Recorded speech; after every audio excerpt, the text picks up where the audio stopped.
Nous avons entamé le premier jour de la visite parlementaire dans les forêts classées en commençant par une forêt de catégorie 1.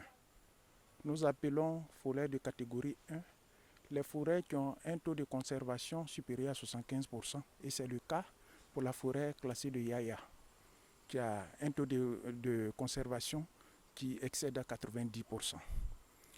Alors nous avons, à l'entame de notre visite, commencé par une station, la station numéro 1, où nous avons pu apercevoir l'état de conservation générale de la forêt.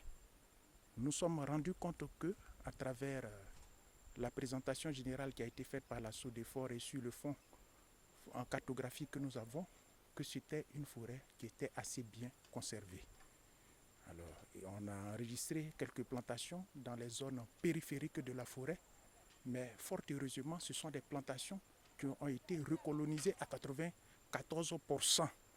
Et les 6% restants vont faire l'objet dans les années à venir de reconversion pour que cette forêt-là soit reconstituée à 100%. Et après cette station, nous sommes allés à la station numéro 2 où nous avons pu observer le potentiel de régénération de cette forêt classée. Nous avons vu que lorsque la forêt qui a initialement été cultivée est abandonnée, lorsque la plantation n'existe plus, que la forêt a cette capacité-là de se reconstituer d'elle-même. Ensuite, nous sommes allés au niveau de la station 3 où nous avons vu un peu les dispositions qui sont prises en matière d'exploitation forestière pour que la forêt ne se dégrade pas. Nous avons vu les dispositions d'inventaire qui sont préalablement effectuées, les arbres à exploiter qui sont préalablement identifiés et qui sont validés avant que l'opérateur économique donc, qui est bénéficiaire de la convention de partenariat avec la SODEFOR puisse passer à l'exploitation.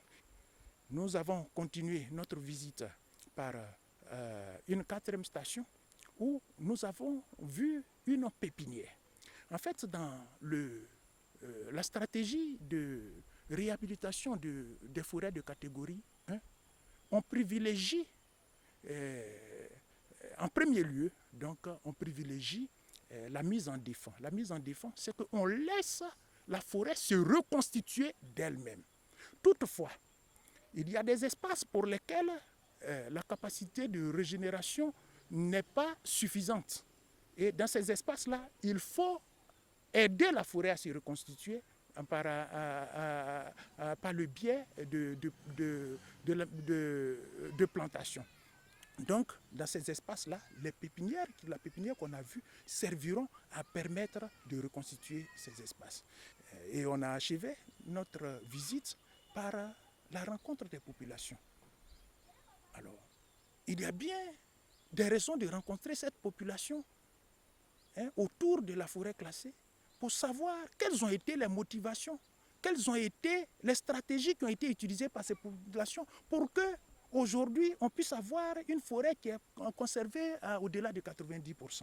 On a été surpris par la détermination donc, de cette population-là à œuvrer pour la protection.